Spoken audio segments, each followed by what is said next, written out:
Quisiera hablar con ustedes a esta hora acerca de los adolescentes, acerca de ese periodo mi hermano Pablo ha escrito un libro llamado Época de Oportunidad, que describe este periodo en la vida de nuestros hijos, porque realmente es una época de oportunidad. Es un tiempo maravilloso de la vida en el que todas las cosas que están presentes en la vida de nuestros adolescentes son oportunidades para que pastoreemos su corazón y les ayudemos a entenderse a sí mismos y les ayudemos a ver su necesidad de Cristo y de la gracia de Cristo y del poder de Cristo. Así que es una época de una oportunidad maravillosa. Y rápidamente quisiera hablar acerca de unas características que tienen en común los adolescentes. Una de las cosas que observarán en los adolescentes es inseguridad. Y yo observaba que mis adolescentes pasaban mucho tiempo frente al espejo y comprendí que no era nada más el tiempo pasado arreglándose y peinándose. Parte de ese tiempo era practicando. ¿Esta es mi mejor sonrisa? ¿Esta es mi mejor sonrisa? ¿Será este mi mejor lado? ¿Será este mi mejor lado? Y están preguntando, ¿soy comerciable?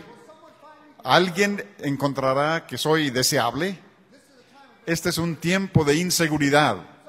También es un tiempo en el que los hijos son vulnerables. Y son vulnerables ante los adultos en su mundo. Un momento, sus padres les están diciendo, si quieres que te trate como un adulto, pórtate como un adulto. Y cuando se portan como un adulto, los padres les dicen, no te creas mucho, todavía sigue siendo mi hijo, que no se te olvide. Y nunca están muy seguros qué es lo que se espera de ellos. También es un tiempo de inestabilidad. Los adolescentes son inestables en el mundo de las ideas. No se sienten muy seguros qué es lo que piensan acerca de las cosas. Son inestables emocionalmente. En un momento se sienten felices y contentos y al momento siguiente el mundo está por acabarse. Por tercera vez en este día el mundo está por acabarse. Es un tiempo de aprensión. Están preocupados por el futuro. Se preguntan, ¿cómo podré llegar desde donde estoy ahora como hijo dependiente en casa de mis padres a ser algún día independiente, establecido en mi propio trabajo y carrera y en mi futuro? Y se preguntan cómo va a resultar todo eso. Y están aprensivos respecto al futuro. Y puede ser un tiempo en el que hay tendencia a resistir a la autoridad. Y necesitamos responder a nuestros adolescentes con gran sabiduría y gran discernimiento. Ahora, algunos errores comunes que cometen los padres. Uno es espiar versus espiar. Ahora, no sé si están familiarizados con esta caricatura, pero hay una caricatura en Estados Unidos donde hay dos espías y un espía es negro y el otro es blanco y los dos espías están tratando de atraparse el uno al otro. Y muchos padres desarrollan esa clase de relaciones con sus hijos adolescentes, donde los hijos están tratando de salirse con la suya y los padres están tratando de atraparlos. Y necesitamos evitar esa clase de relaciones. Otro trampa común es desconectarse. Los padres se desconectan de sus hijos y dejan de tratar de ser influencia en la vida de sus adolescentes. Aceptan la idea de la cultura que dice que los adolescentes no van a tener interés en ti. Son más influenciados por sus amigos y sus compañeros, y los padres abandonan el esfuerzo de ser influencia en la vida de sus adolescentes. Algunos padres tratan de volverse muy autoritarios y piensan, si realmente les demuestro quién manda, entonces podré establecer mi autoridad. Y yo quisiera sugerirles que donde queremos estar con nuestros adolescentes es que queremos ser personas que estemos influenciando la vida de nuestros adolescentes, donde ellos nos respetan y entienden que los amamos, que tenemos compromiso con ellos y que entendemos los caminos de Dios y ellos estén dispuestos a estar bajo nuestra autoridad porque entienden que somos influencias en su vida. Otra trampa común para los padres es las palabras destructivas, de los problemas que describe los proverbios como palabras descuidadas. Palabras descuidadas hieren como espada, pero la lengua del sabio trae sanidad. Y los padres de los adolescentes frecuentemente caen en la trampa de las palabras descuidadas, donde se están expresando en formas que son destructivas para los adolescentes, en formas que crean antagonismo y distanciamiento entre ellos y sus hijos. Otra trampa común es hacer énfasis en lo menos importante. Hay muchos asuntos importantes para los adolescentes, pero son asuntos de gusto, de estilo, de moda, no son asuntos de moralidad. Y nosotros tenemos que permitir que nuestros hijos se expresen en formas que no sean moralmente malas y dejar nuestros argumentos y discusiones con ellos para los asuntos donde sí están involucrados asuntos de moralidad y de la ley de Dios. Es muy fácil que nos concentremos en lo externo y realmente no resolvamos las cosas internas. Déjenme darles algunas metas para este periodo en la vida de nuestros hijos. Lo que quisiéramos lograr en estos años de adolescencia es que quisiéramos ver la internalización del Evangelio. Quisiéramos ver a nuestros hijos abrazar la verdad de Dios como su propia fe, y que sean personas que han abrazado a Dios y que aman a Dios y que están a nuestro lado apoyándonos como hermanos cristianos que andan con Dios y que amamos a Dios. Y para lograr eso necesitamos estar pastoreando a nuestros adolescentes y su interacción con la palabra de Dios. Queremos ayudarles a ver la vitalidad y la sabiduría de la verdad de Dios, la manera en que la palabra de Dios habla a todos los asuntos de la vida. Queremos motivarlos a ver la vitalidad y lo robusto de la verdad cristiana. Déjenme darles una ilustración. Imagínense que su hija adolescente está platicando con sus hermanas menores en formas que no son amables, que son descorteses. Ahora, podrías solamente reprenderle, si quisieras hacerlo, podrías decirle algo así. Podrías decir: no quiero volverte a oír que hables así. ¿Y quién crees que eres tú? Tú no puedes hablarles así a tus hermanas. Pero si queremos realmente ayudarle a ver la sabiduría de los caminos de Dios y de la verdad de Dios, le podríamos llevar a un capítulo como Santiago capítulo 3. Y le podríamos decir: mira esta descripción de la conversación. Y los versículos 13 en adelante de Santiago 3, dice: ¿quién es sabio y entendido entre vosotros? Muestre por la buena conducta sus obras en sabia mansedumbre. Pero si tenéis celos amargos y contención en vuestro corazón, no os jactéis ni mintáis contra la verdad, porque esta sabiduría no es la que desciende de lo alto, sino terrenal, animal, diabólica. Porque donde hay celos y contención, ahí hay perturbación y toda obra perversa. Pero la sabiduría que es de lo alto es primeramente pura, después pacífica, amable, benigna, llena de misericordia y de buenos frutos, sin incertidumbre ni hipocresía. Y el fruto de justicia se siembra en paz para aquellos que hacen la paz. Podrían acercarse con su hija adolescente para decirle: mi amor, ponte a pensar, ¿qué refleja tu plática con tu hermana? ¿Refleja sabiduría de lo alto o sabiduría terrenal?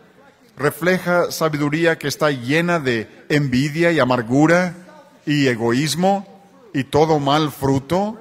¿O es sabiduría que es considerada y sumisa, llena de misericordia y de buenos frutos, imparcial y sincera?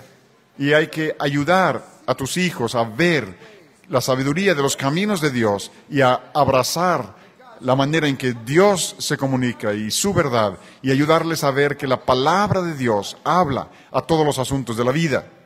Cuando estamos pastoreando hijos adolescentes, tenemos que pastorearlos a través de esos periodos inevitables de duda. Cuando los hijos son muy pequeños, creen porque tú crees. Tú les dices acerca de Dios, tú les dices acerca de Jesús, tú les dices que Dios es el creador y creen las cosas que tú dices. Pero en algún momento de su desarrollo empiezan a luchar con asuntos de fe. ¿Realmente creo estas cosas porque mis papás me las enseñaron o los creo por mí mismo? Y necesitamos pastorearlos a través de esos periodos de duda. Necesitamos ayudarles a luchar con esas preguntas y ayudarles a llegar a ver la estabilidad y la fortaleza y solidez de la fe cristiana. Necesitamos pastorearlos con palabras amables que promueven el aprendizaje. Proverbios capítulo 16 habla de las palabras agradables. Salomón dice que las palabras amables son un panal de vida, dulces al paladar y de salud para el cuerpo, para el alma. Las palabras agradables promueven enseñanza. Necesitamos usarlas con nuestros hijos y pastorearlos con conversación que muestra respeto por ellos y que los llama hacia una relación con nosotros. Finalmente, lo que quisiéramos ver es que abracen la fe cristiana y se unan a nosotros como jóvenes que conocen la verdad de Dios y que aman la verdad de Dios, donde compartimos relaciones de mutualidad como personas que vivimos bajo el Señor. Ahora, quisiera darles 3 fundamentos para estos años de la adolescencia y todos proceden de Proverbios capítulo 1. Así que si quisieran abrir conmigo en Proverbios capítulo 1, tenemos ahí 3 fundamentos para nuestros adolescentes. El primero es el temor del Señor. El temor del Señor es el principio de la sabiduría, mas los insensatos desprecian la sabiduría y la enseñanza. El temor de Jehová.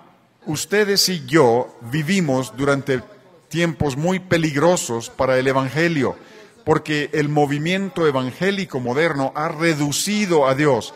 Hemos hecho tanto énfasis en la amistad de Dios. Dios es nuestro amigo íntimo, es nuestro compañero, es nuestro amigo cercano.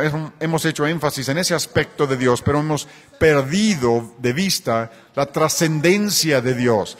Este es un Dios glorioso, es un Dios soberano, es un Dios poderoso, es un Dios de juicio, es un Dios severo, es un Dios con quien no se puede jugar, es un Dios que es glorioso y poderoso y hemos de quedarnos asombrados delante de Él. El temor de Jehová es el principio de la sabiduría. Y yo creo que en el movimiento evangélico moderno hemos hecho énfasis con tanta insistencia en Dios como nuestro compañero y amigo que hemos perdido de vista la gloria de Dios. Incluso lo hemos hecho en nuestros cultos de adoración con tanta frecuencia. La adoración moderna más bien es como un espectáculo y no estamos conduciendo a las personas a ver la gloria de Dios, que Él es un Dios poderoso y soberano y los sabios se quedan asombrados delante de Él. Sus hijos desesperadamente necesitan aprender el temor del Señor, porque el temor del Señor es el principio de la sabiduría.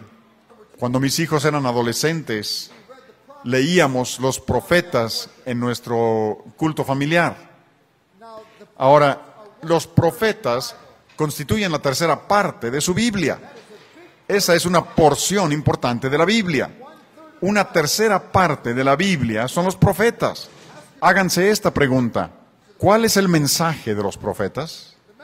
El mensaje de los profetas es juicio, ¿no es así?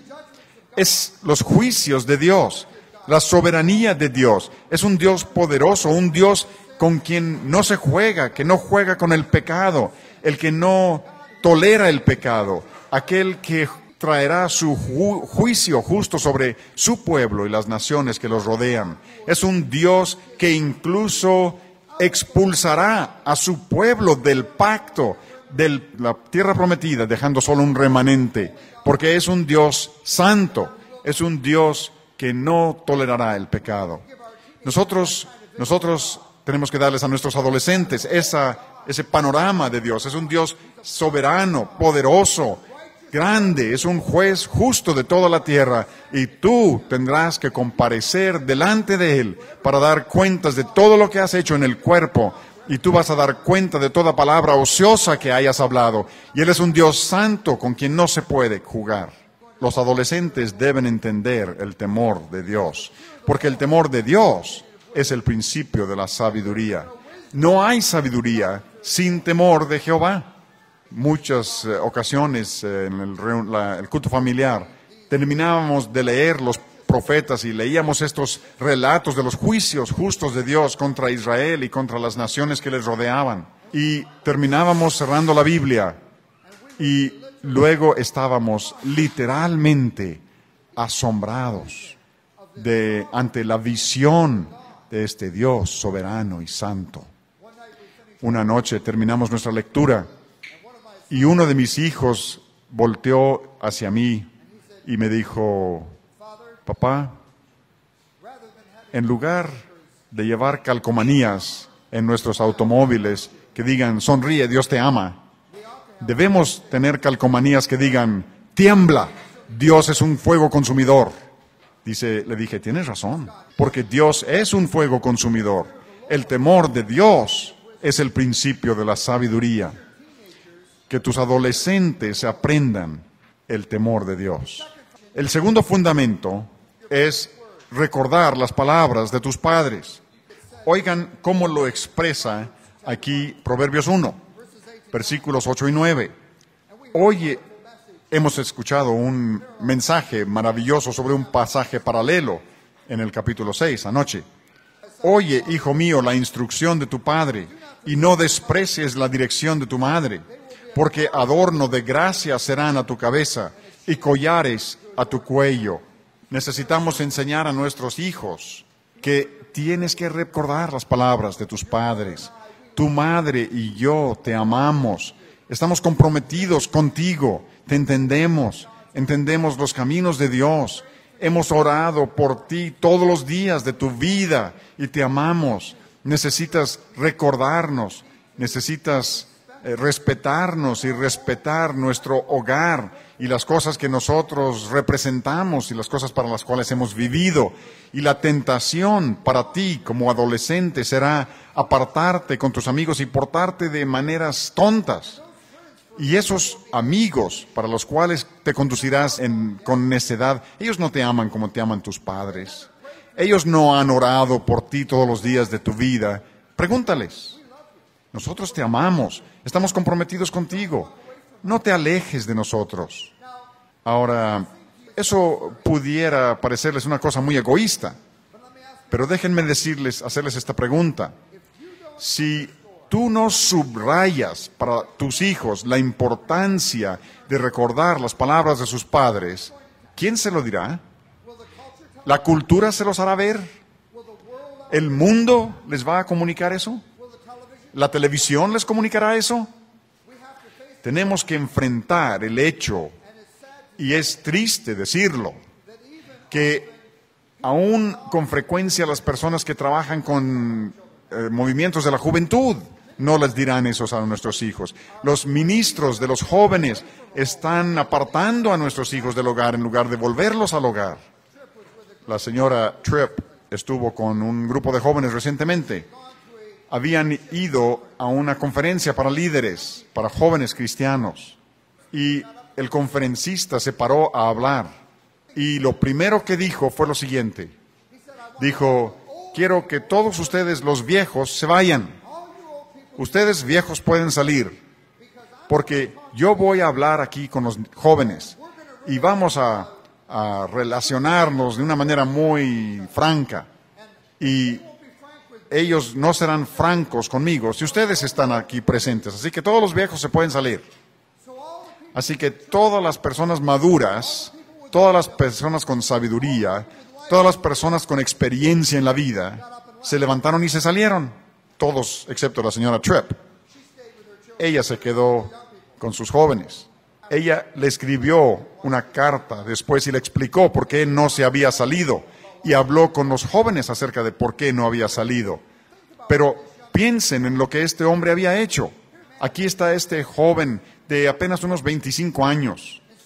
En lugar de pararse ante estos jóvenes y decirles, miren a su alrededor, vean a la gente grande que los ha traído aquí, denle gracias a Dios por ellos, denle gracias a Dios por el amor que ellos tienen por ustedes, por el amor que ellos tienen por los caminos de Dios, denle gracias a Dios por el sacrificio que ellos han hecho poniendo su vida para enseñarles los caminos de Dios. Gloria a Dios por personas como estas que Él ha traído a sus vidas. Eso es lo que debió haber dicho, pero lo que dijo fue, todos ustedes viejos váyanse. Y el mensaje que está comunicando a estos jóvenes es que los mayores, esta gente que tiene interés en ellos y que les ama, no tienen importancia, no carecen de valor. Es un mensaje contrario a la palabra de Dios.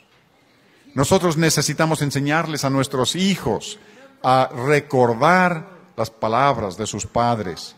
Tu padre y tu madre que te aman, que conocen los caminos de Dios, entendemos la verdad de Dios. Hemos puesto nuestra vida para ser padres de ustedes. No se alejen de nosotros así nada más. Necesitamos ayudarles a ver la importancia de recordar las palabras de sus padres. Tercero, necesitamos enseñar a los adolescentes a desasociarse de los perversos. Oigan el versículo 10 de Proverbios 1. Hijo mío, si los pecadores te quisieren engañar, no consientas.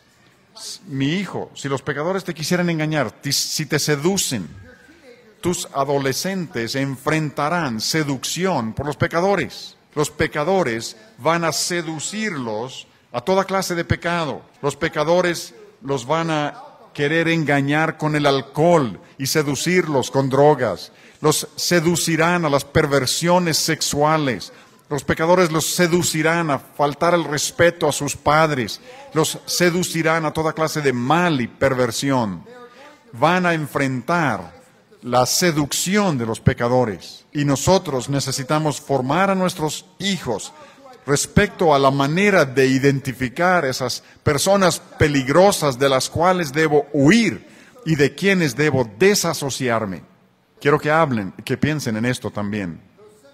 Esos pecadores que seducen a sus hijos no serán ancianos con verrugas en la nariz tratando de seducir a sus hijos. Vengan acá.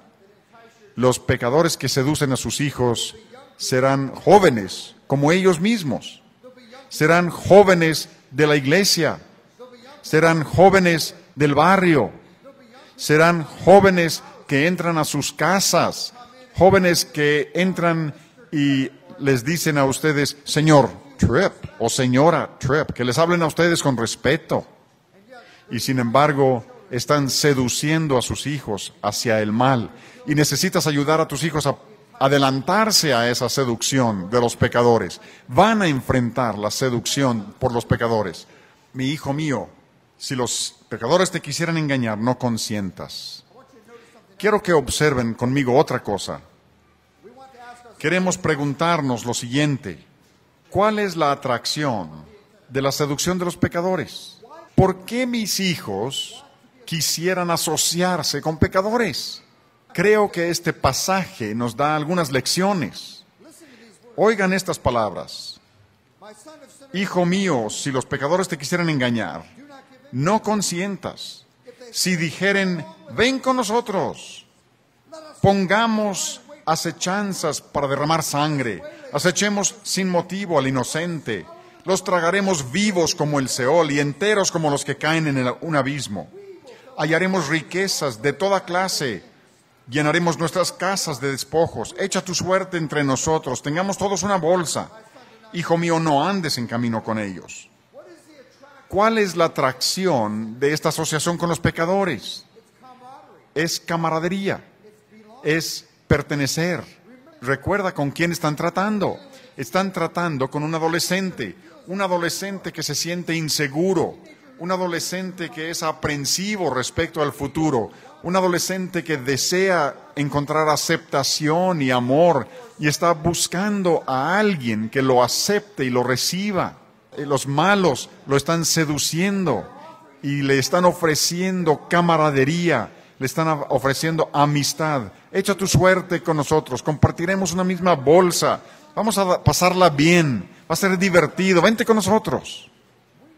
Necesitamos ser personas cuyos hogares sean lugares donde los adolescentes se sientan aceptados, donde estamos hablando con nuestros adolescentes, donde estamos pasando tiempo con nuestros adolescentes, donde estamos recibiéndolos y recibiendo a sus amigos y estemos dispuestos a pasar tiempo con ellos y a platicar con ellos, que amamos a nuestros adolescentes y amamos a sus amigos y que estemos dispuestos a extendernos hacia ellos.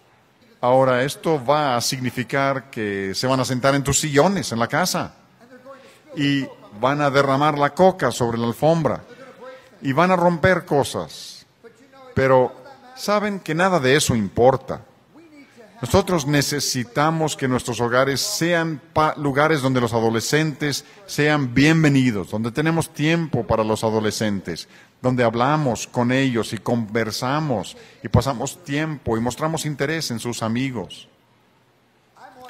Yo no dejo de asombrarme ante el hecho de que no se necesita mucho para atraer a los adolescentes. Nosotros teníamos un columpio frente a nuestra casa, ¿así le llaman? ¿Un columpio?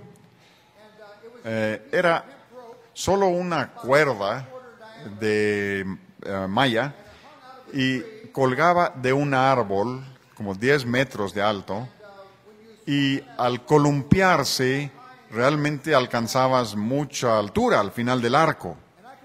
Y no se imaginan cuántas veces teníamos 3 o 4 adolescentes columpiándose ahí y otros formados ahí para esperar su turno.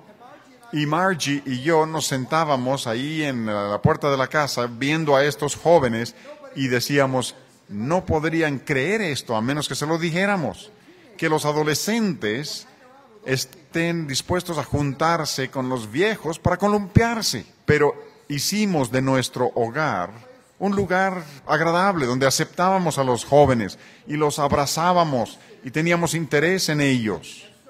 Así que motivábamos a nuestros hijos a traer a sus amigos a la casa y muchas veces teníamos la casa llena de jóvenes. Donde nosotros vivimos en Pensilvania, tenemos muchas nevadas. Estoy seguro que recibimos más nieve que lo que les cae aquí a ustedes.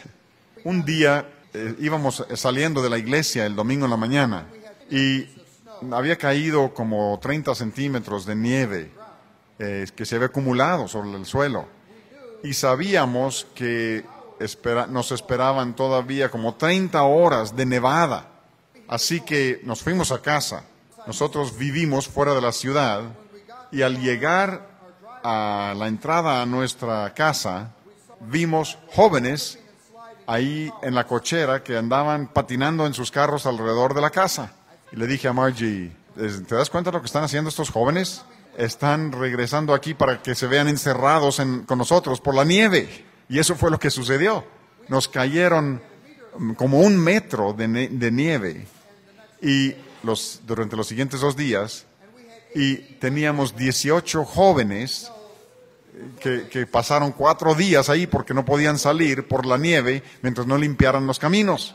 Pero el argumento es que si ustedes se interesan en los jóvenes, si tienes interés en tus hijos y tu casa está abierta para los jóvenes, descubrirás que no hay carencia, no hay escasez de jóvenes. Ahora, si vamos a hacer eso, vamos a tener que comunicarnos con nuestros hijos. Y cuando hablo de comunicación, casi todos pensamos en nuestra capacidad de expresar mis ideas en palabras. Y yo quisiera sugerirles que la mejor arte de la comunicación no es la capacidad de expresar nuestras ideas. La mejor arte de comunicación es la habilidad para extraer las ideas de otro. Es la capacidad para entender a otra persona. Necesitamos volvernos expertos en sacar los pensamientos y las ideas y los temores y los deseos y las ambiciones y aspiraciones de nuestros jóvenes. Proverbios habla muy directamente de este asunto. Proverbios 18:2. No toma placer el necio en la inteligencia, sino en que su corazón se descubra, o en exponer sus propias opiniones. Piensen en eso. ¿Qué es lo que disfruta el necio en una conversación? El necio disfruta expresar sus propias ideas. El hombre sabio disfruta extraer las ideas de otro. Tuve una conversación en una ocasión con uno de mis hijos. Fui a su cuarto y le dije, quiero hablar contigo. Y hablé con él. Le di mi discurso. Ahora, pude haber sido más sabio, pude haberle hecho preguntas, pude haber extraído su persona, y en el contexto de esa conversación pude haber dicho lo que yo tenía que decir. Pero yo fui necio en esa ocasión, no me deleité en entenderlo a él, me deleité en exponer mi propia opinión. Así que le di mi discurso. Terminé y le dije, qué bueno que tuvimos esta buena conversación, voy a orar por ti y ya me voy a dormir. Así que oré por él y me fui a dormir. Unos minutos más tarde, él estaba tocando la puerta de mi recámara. Papá, ¿todavía estás despierto? Sí, pásale. ¿Qué quieres? Dijo, solo quería decir que cuando saliste del cuarto, dijiste que te alegrabas de haber tenido una buena conversación. Yo solo quería decir que yo no dije nada. Yo tuve una buena plática. Tú tuviste una buena escuchada. Pero yo fui necio esa noche. Pude haber entrado para preguntarle algo. Pude haber tratado de entenderlo mejor. En el contexto de entenderlo, pude haber dicho las cosas que yo tenía que decir. Pero en lugar de eso, fui un necio. Lo único que me interesaba era lo que yo quería decir y no me interesó lo que estaba sucediendo en el interior de él. A esto se refiere Salomón en Proverbios 18:2. Proverbios 18:13. Al que responde palabra antes de oír, le es fatuidad y oprobio. El que responde antes de oír. ¿Alguna vez haces eso con tus hijos? Ya sé lo que me vas a decir, la respuesta es no. Pero papá, todavía ni hago la pregunta. No tienes que decirme nada. Yo soy tu padre. Yo sé lo que estás pensando. Antes de que la palabra esté en tu lengua, yo lo sé totalmente. ¿Eso no está en la Biblia? No tienes que decir nada. Ahora, mis hijos nunca han respondido a eso, diciéndome, Padre, qué maravilloso tener un padre que sabe leer el pensamiento. Qué afortunado soy. Ni siquiera tengo que hablar las palabras. Tú ya sabes lo que estoy pensando. ¡Qué maravilla! Eso no es lo que sucede, ¿verdad que no? Es que este joven se siente ofendido, se siente herido. Ni siquiera tuve la oportunidad de hacer mi pregunta. Me contestaste antes de escuchar siquiera. El proverbio dice que ese es un necio. El que responde antes de oír, le es fatuidad y oprobio. Proverbios 20, versículo 5. Como aguas profundas es el consejo en el corazón del hombre, mas el hombre entendido lo alcanzará o lo extrae. El hombre de entendimiento sabe extraer esas aguas profundas. La persona de entendimiento sabe hacer preguntas que sean abiertas, preguntas que no se puedan contestar sí o no. Preguntas que ayudan a nuestros hijos a expresar sus pensamientos y sus ideas. Necesitamos desarrollar la destreza de ayudarles a expresar sus pensamientos y sus ideas. Déjenme darles otra ilustración. Y imagina que sales a comprar un par de zapatos y estás tratando de encontrar un par de zapatos que le caiga bien, que le guste a tus hijos y que tú puedas pagar. Y ya has visto muchos pares de zapatos. Y tu hijo está viendo estos zapatos y tú estás diciendo, compra esos, me parecen muy bonitos. Y él dice, bueno, está bien, me los llevo. Así que le dices al dependiente, nos llevamos estos, porque ya quieres cerrar el trato y salir de la tienda antes de que cambie de opinión. Y al día siguiente, el hijo se está poniendo los zapatos que a él no le gustaban la noche antes. Y no está contento con esos zapatos. Así que está llorando. ¿Y cómo vas a manejar ese problema? Si quieres deleitarte en oír tu propia opinión, entonces podrías tener una conversación como esta. Yo no sé por qué estés llorando respecto a los zapatos. Sabes que después de todo se van a dañar, se van a acabar, y dentro de unos cuantos días nadie siquiera sabrá cómo eran. ¿Qué diría tu amigo Pepe si le dijera que estabas llorando por los zapatos? No seas tan infantil. ¿Qué te importa lo que los otros piensen de tus zapatos? ¿Ellos son expertos en zapatos o qué? Y no tengo tiempo de invertir en estos zapatos. Yo tengo que ir a trabajar para ganar más dinero, para poder comprar más zapatos que a nadie le gustan. Ponte los zapatos y deja de neciar. Ahora, ¿me he comunicado? Pues lo que he hecho es que me he aislado de este hijo. Lo que él haga con su problema, yo no voy a ser parte de ello. Quizá vaya con su madre para tratar de conseguir que ella le compre otro par de zapatos. O posiblemente hable con sus hermanos y hermanas y diga, siento haberme burlado de ustedes cuando les compró esos zapatos la semana pasada, ahora sé cómo se sentían. O quizá hable con sus amigos y les diga, miren estos ridículos zapatos que me compró mi papá. Aborrezco estos zapatos. Mi papá es un tonto. Lo que él haga con el problema, yo no voy a ser parte, porque yo me he aislado de él. Ahora, ¿la Biblia habla de estos problemas?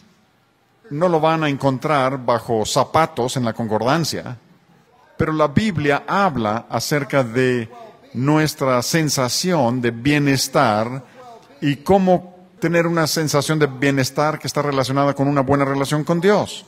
Colosenses 2 dice que toda la plenitud de la deidad habita en Jesucristo y Cristo está en vosotros. Ahora, mis adolescentes pudieran entender esa idea de que toda la plenitud de Dios está en Cristo y que si Cristo está en ellos, entonces ellos están bien. No por sus zapatos, o por sus habilidades, o por su presentación, sino que están bien por su relación con Dios. Eso es importante. Y sus adolescentes necesitan entender esas cosas, ¿no creen? Pero si yo tuve esta primera conversación, nunca podré llegar a esos asuntos importantes en relación con mi adolescente. Si quiero tener una conversación en la que yo me deleite en el entendimiento, podría haber tenido una conversación como esta. Le podría decir, estás molesto por tus zapatos, ¿verdad? Sí. No me pareció que te gustaran cuando los compramos anoche, pero no me querías decir, ¿verdad? No. ¿Qué es lo que no te gusta? Se ven ridículos. No sé a qué te refieres. Pepe dice que se ven ridículos. ¿Cuándo los vio Pepe? Los acabamos de comprar anoche. Pues mi amigo tenía un par así y los llevó a la escuela y Pepe dice que se ve ridículo. ¿Qué es lo que tienen de ridículo? Pues tienen una franja roja aquí atrás. Son zapatos del año pasado. Por eso solo cuestan $50. Ahora, ¿qué estás aprendiendo aquí? ¿Esto es valioso? Debes creer que es valioso. Si quieres entender a este hijo, debes entender esto. Y tienes que ayudar a este hijo a entender esta situación en un sentido bíblico. Quiero que piensen en esto de la siguiente manera. Piensen en la encarnación de nuestro Señor Jesucristo. Dios pudo haber permanecido allá en el cielo y pudo haber hablado a nosotros desde el cielo. Así lo hizo en Éxodo, ¿no? Habló desde la nube y desde el fuego y desde los truenos y desde los relámpagos. ¿Y qué dijo la gente? Por favor, ya no nos hables así. Mándanos a un profeta. ¿Y qué hace Dios? En la encarnación, Dios se acerca a la tierra y mora con nosotros. mora en un cuerpo como el tuyo y como el mío. Tiene verdadera carne, así como nuestra carne. Experimenta todas las cosas que la gente experimenta en esta tierra. Sabe lo que significa ser humano en este mundo. Sabe lo que significa ser ofendido por el pecado. Sabe lo que significa ser tentado. Sabe lo que es cansarse, tener hambre. Lo vemos en el pozo de Jacob, en Juan 4. Cansado, sediento. Y dice a sus discípulos, ustedes vayan por la comida, yo voy a quedarme aquí sentado. Ahí fue donde conoció a la mujer samaritana. Jesús llora ante la tumba de Lázaro. Y es que Él experimenta la vida sobre esta tierra. Viene a la tierra y vive en el mismo mundo donde tú vives. Vive en la clase de cuerpo que nosotros habitamos. Y recuerden lo que dice el libro de los Hebreos acerca de Él. Dice que no tenemos un sumo sacerdote que sea incapaz de ser conmovido con nuestras enfermedades, sino que tenemos uno que ha sido tentado en todo, a nuestra semejanza, pero sin pecado. Y podemos acercarnos al trono de su gracia y encontrar gracia para el oportuno socorro. El Señor Jesucristo vino a esta tierra y vivió en este mundo. Experimentó todas las cosas que nosotros experimentamos.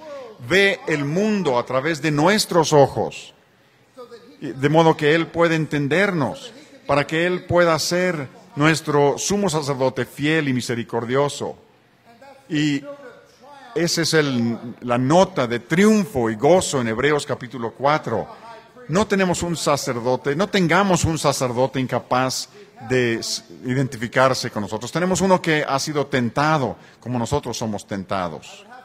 Tendría que decirles, hermanos y hermanas, para vergüenza mía, que muchas veces mis hijos han tenido un padre que no podía identificarse con sus debilidades. ¿Cuál es tu problema? A ver, supéralo. Ya no me lo platiques. Haz lo que te digo. Tenemos que acercarnos a nuestros hijos, que los entendamos, que veamos el mundo a través de sus ojos, de tal manera que podamos hablar la palabra de Dios, la verdad de Dios a ellos, como necesitan escucharlo para poder entender su vocación y su llamamiento delante de Dios. Creo que muchas veces reducimos nuestra comunicación a cosas esenciales como esta. Tenemos nuestras reglas, ahí les decimos a nuestros hijos qué es lo que permitimos y lo que no permitimos. Tenemos nuestra corrección, ahí les decimos que han violado las reglas, y tenemos nuestra disciplina, ahí es donde aseguramos que paguen el precio por desobedecer a las reglas. Y yo les sugeriría que hay muchas formas ricas de comunicación que van mucho más allá de reglas, corrección y disciplina. Nuestros hijos necesitan aliento, necesitan el aliento de saber que Dios se acerca al de corazón quebrantado, al contrito y al humillado, y donde han conocido humillación y fracaso, necesitan conocer la ayuda de Dios. Tenemos que alentarlos, necesitan corrección, necesitan que a veces pongamos la plomada y les digamos, mira, esta es la norma de Dios y tú estás corto para las normas de Dios. Necesitas conformarte a aquello a lo que Dios te ha llamado. Necesitan esa instrucción. A veces necesitan reprensión. No necesitan la reprensión todo el tiempo, pero a veces es apropiado reprenderlos. Lo que has dicho es malvado. No puedes desear muerte a tus hermanos y hermanas. Y necesitamos reprenderlos. Pero no puedes reprender cada vez que hablas. Necesitamos aprender a hablarles de maneras diferentes dependiendo de las necesidades diferentes que tengan en momentos diferentes. Pablo habla de esto en 2 Tesalonicenses capítulo 5, versículo 14. Dice, advierte a los ociosos, anima a los tímidos, ayuda a los débiles, porque hay diferentes tipos de comunicación para diferentes circunstancias. Hay que advertir al ocioso, él necesita una advertencia. Al tímido se le da aliento, al débil se le da ayuda. No hay que advertir al tímido. Si adviertes al tímido, lo aplastas.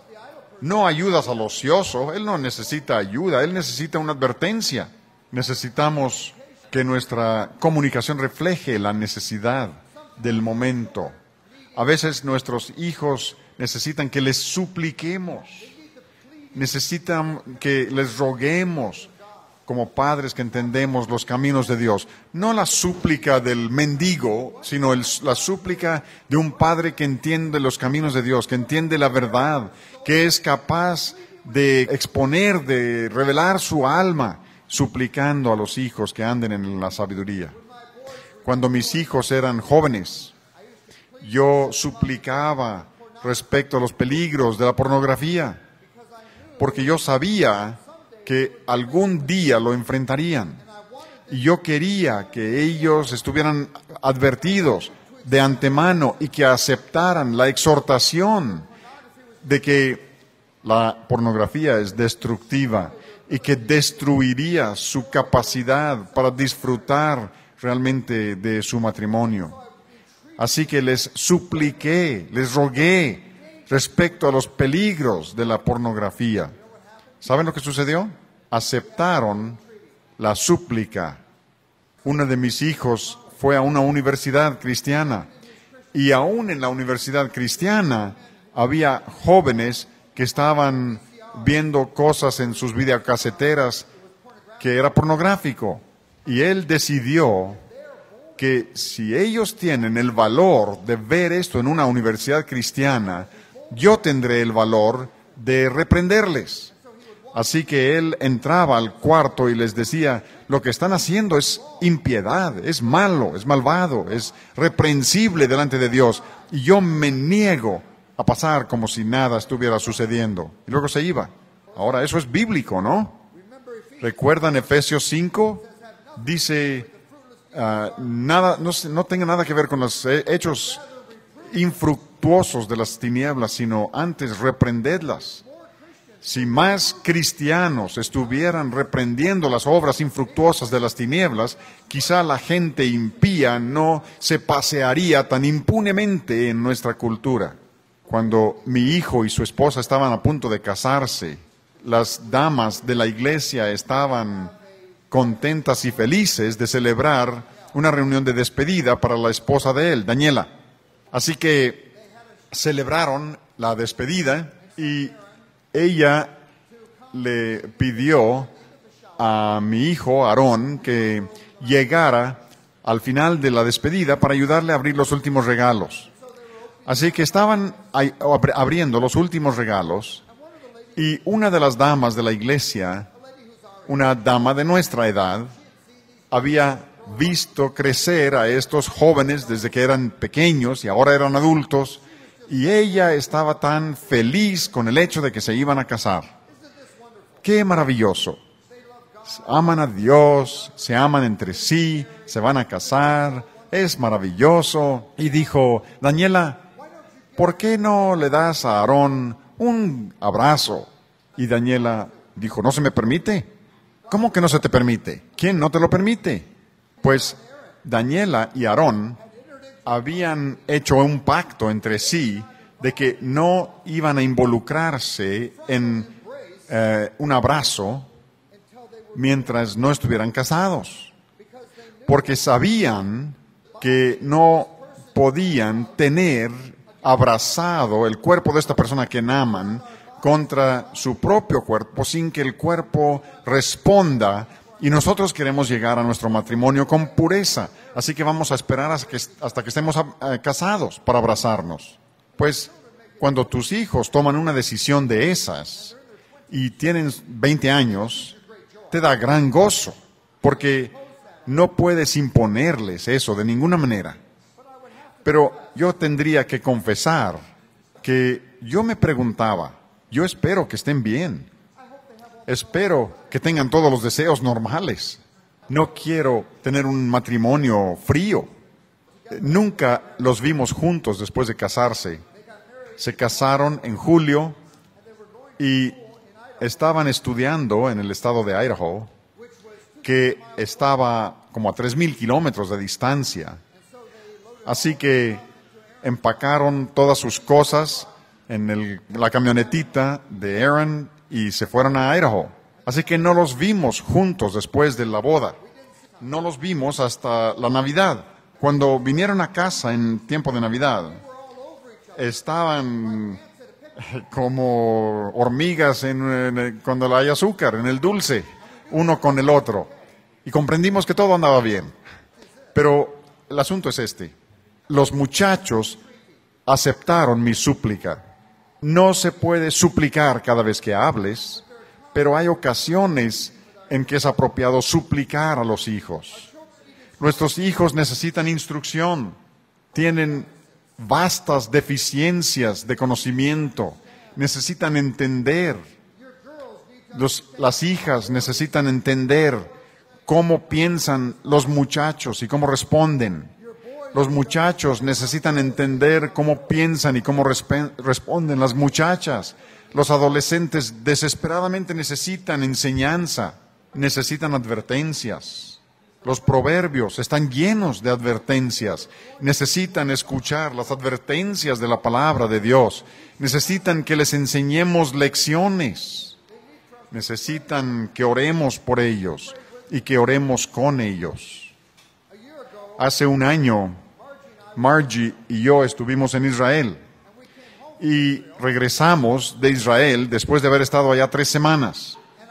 Y nuestra hija, que tenía 28 años en ese tiempo, ella estaba feliz de encontrarnos en el aeropuerto y estaba muy contenta de vernos. Y mientras estuvimos fuera, ella había empezado a juntarse con un joven y él quería hablar con nosotros para pedir nuestro permiso y bendición sobre su cortejo con nuestra hija.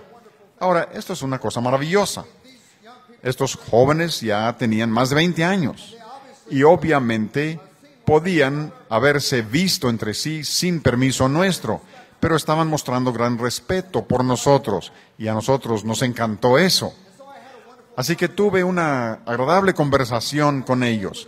Hablé con ellos como 3 horas y yo abrí mi corazón delante de ellos con todas mis preocupaciones como padre y como pastor por este joven matrimonio que iban a empezar a verse y toda mi preocupación y deseos que yo tenía para su relación.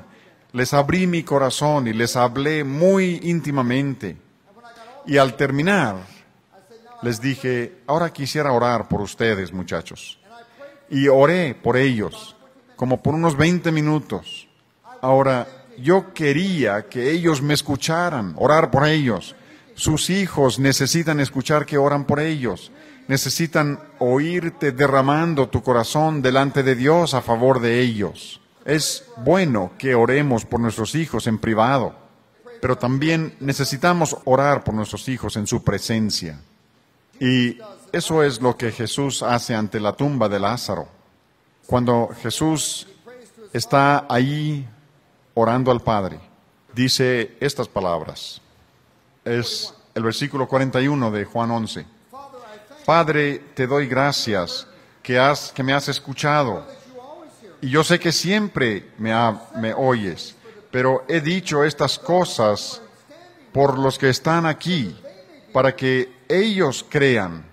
Lo que está haciendo Jesús es que está orando a su Padre para que Lázaro salga de los muertos, pero habla en voz alta para que la gente que está a su alrededor escuche su oración al Padre y que ellos también crean en Dios y en el poder de Dios.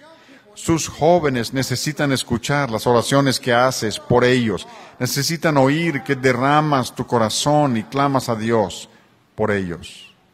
Una anécdota más. Yo reconozco que todas las cosas de las que les he hablado ayer y hoy son bastante extensas, consumen mucho tiempo. Una de las cosas que ustedes han estado meditando es el hecho de que las cosas que este hombre está diciendo llevan tiempo, y tienen razón, así es. Y yo estoy persuadido de que durante esta época de la vida, cuando tienen hijos en el hogar, no tienes ninguna tarea que sea más importante que pastorear a tus hijos. Esa es la tarea más importante que tienes que hacer. Y es un trabajo que consume mucho tiempo. Yo tengo un amigo que es fabricante de arcos para violín.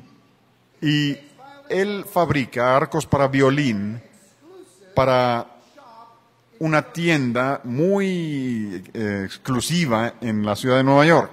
Y los arcos de violín que él fabrica cuestan miles y miles de dólares.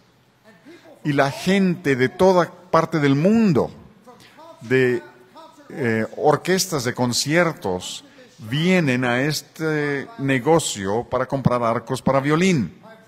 Mi amigo era aprendiz en ese taller. Y un día su jefe se acercó con él y le dijo: tú tienes mucha capacidad, eres muy diestro, y tú podrías convertirte en el fabricante de arcos más famoso de tu generación. Y la gente de todo el mundo vendrán y comprarán sus arcos para violín. Pero si vas a ser grande, va a ser necesario que para eso vivas. Tú estarás aquí a las 6 de la mañana y permanecerás hasta medianoche y estarás trabajando en arcos de violín. Y si tú te entregas a esto, tú puedes llegar a ser el más grande fabricante de arcos de violín de tu generación. Y gente de todo el mundo vendrá a comprar arcos de violín contigo. Serás famoso y serás rico. Mi amigo dijo: yo no podría hacer eso. Fabricar arcos es la manera de ganarme la vida, pero no es mi vida. Yo tengo una esposa en casa, tengo 3 hijos, tengo que ir a casa y tengo que ser marido de mi esposa y padre para mis hijos. Y yo no puedo estar aquí fabricando arcos de violín todo el día. Tengo que ir a casa y ser marido y ser padre. Su jefe se rió de él. Dijo: eres un necio. ¿Dónde estarán tus hijos de aquí a 100 años? Pero de aquí a 100 años, la gente todavía estará usando tus arcos. Piensa en Stradivarius. ¿Quién ha oído de los hijos de Stradivarius? Pero la gente está dispuesta hasta a matar por uno de sus violines. Piensen en esto. Este hombre está ofreciendo inmortalidad a través de la fabricación de arcos de violín. El hecho es que ustedes saben que sus hijos, habiendo nacido de la unión con tu cónyuge, todavía existirán de aquí a 100 años. Tienen almas inmortales. De aquí a 100 años estarán o en la presencia de Dios, en los gozos y deleites de estar ante el rostro de Dios mismo, o estarán experimentando el castigo y la agonía eterna del infierno y de la perdición. Pero de aquí a 100 años, tus hijos todavía existirán. Y tú tienes este breve momento de tiempo para pastorear sus corazones. No tienes ningún trabajo que sea más importante que este. Ahora, yo sé que vemos el asunto del tiempo, y yo no tengo tiempo. Pero ese no es el único problema que tenemos, ¿cierto? También nos vemos a nosotros mismos y pensamos: soy débil, me falta discernimiento, me falta entendimiento. ¿Cómo puedo hacerlo? Y quiero animarles con la palabra de Dios. Segunda de Pedro, capítulo 1. Tenemos estas maravillosas palabras de aliento. empezando en el versículo 3. Su divino poder nos ha dado todo lo que necesitamos para una vida de piedad y contentamiento a través de nuestro conocimiento de Él, que nos ha llamado por su gloria y bondad. Y por medio de ellos nos ha dado grandes y preciosas promesas para que por ellas llegaseis a ser participantes de la naturaleza divina, habiendo huido de la corrupción que hay en el mundo a causa de la concupiscencia. ¡Qué maravillosa verdad! Su divino poder les ha dado todo lo necesario para una vida de piedad y contentamiento. Todo lo que necesitas como hijo de Dios se te ha dado en Cristo Jesús. Toda la sabiduría, todo el discernimiento, toda la fortaleza, toda la fuerza, todo el entendimiento, toda la energía espiritual. ¿Dónde se encuentra? Se encuentra en Jesucristo. Su divino poder nos ha dado todo lo que necesitamos para una vida de piedad y contentamiento a través de nuestro conocimiento de Cristo. Si buscamos en nosotros mismos la fortaleza, si buscamos en nosotros mismos el discernimiento, si buscamos la sabiduría en nosotros mismos, descubrimos que la cena está vacía. No tenemos lo que necesitamos, pero Dios nos lo ha dado en el Señor Jesucristo y nos ha dado sus grandes y preciosas promesas, todas las promesas en la palabra de Dios que nos han sido dadas por su divino poder y por abrazar a Dios y abrazar estas promesas.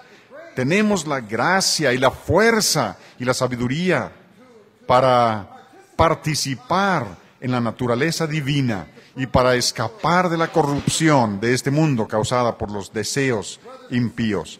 Hermanos y hermanas, la esperanza que tenemos de hacer las cosas a las que Dios nos ha llamado no se encuentra en nosotros, se encuentra en Él. Se encuentra en el Señor Jesucristo, quien ha sido hecho por nosotros sabiduría y poder. Todo lo que necesitamos nos ha sido dado en Cristo. Vamos a avanzar en la fuerza de Cristo y en la gracia de Cristo para hacer aquello a lo que Dios nos ha llamado, llenos de esperanza y llenos de gozo, porque Cristo en vosotros es fuerte. Vamos a orar. Te damos gracias, Dios nuestro, por tu enorme gracia y tu misericordia que nos ha sido dada en Cristo Jesús. Te agradecemos por la instrucción de tu palabra. Te damos gracias porque no tenemos que explicarnos nosotros mismos cómo encontrar la fuerza en nosotros para hacer estas cosas, sino que en Cristo encontramos esa fortaleza y esa gracia. Y así te agradecemos a ti. Y pedimos que tú nos ayudes a permanecer en ti como ramas en una vid, que andemos en tus caminos y conozcamos tu ayuda y pastoreemos los corazones de nuestros hijos. Lo pedimos en el nombre de Cristo. Amén.